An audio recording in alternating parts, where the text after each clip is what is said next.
ఇది ఎంట్రన్స్ అండి, లోపలికి వెళ్ళే ఎంట్రన్స్ అండి. లోపలికి గర్భగుడిలోకి వెళ్ళే ఎంట్రన్స్ అండి ఇది. అసలు ఎంత బాగుందో, పైన చూడండి ఎలా ఉందో. అంతా ఆ రోజుల్లో కట్టడాలు ఇలా కట్టారంటే అసలు గ్రేట్ కదండి. అసలు ఎంత బాగుందో చూడండి. అసలు మీరు చూడవలసిన ప్లేస్ అండి. ఖచ్చితంగా వెళ్ళండి, మీ పిల్లల్ని తీసుకొని వెళ్ళండి. ఫ్యామిలీతో ఒక ట్రిప్ అని ఎంజాయ్ చేసి రావచ్చండి అన్నీ చూపించుకొని. నేనైతే ఫొటోస్ దిగడమే సరిపోతుంది, మా బావని ఊరికే ఫొటోస్ తీయమని అడగడమే. ఇగో ఇలా చూడండి, ఇవి ఎంత బాగున్నాయో. అసలు పాలరాతి బ్లాక్ కలర్ స్టోన్స్తో చాలా బాగున్నాయండి.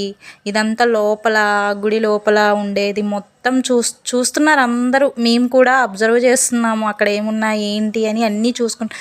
ఇది శివాలయం అండి. లోపల రామలింగేశ్వర స్వామి టెంపుల్ ఉందండి. మా బావ అంతా ట్రిప్ తిరిగి చూపిస్తున్నారండి. లోపల చూడండి ఎలా తిరిగి చూపిస్తున్నారో. అలనాటి కట్టడాలు అవన్నీ చూడండి ఎంత క్యూట్గా ఉన్నాయో, చాలా బాగున్నాయండి. వ్యూ కూడా చాలా బాగుంది. ఆ రోజు వెదర్ కూడా చాలా కూల్గా ఉంది. మాకు చాలా అనుకూలంగా ట్రిప్ బాగా ఎంజాయ్ చేసామండి మేము. చూడండి ఎలా బాగుందో, అన్ని కట్టడాలు ఎలా ఉన్నాయో చూడండి ఫ్రెండ్స్.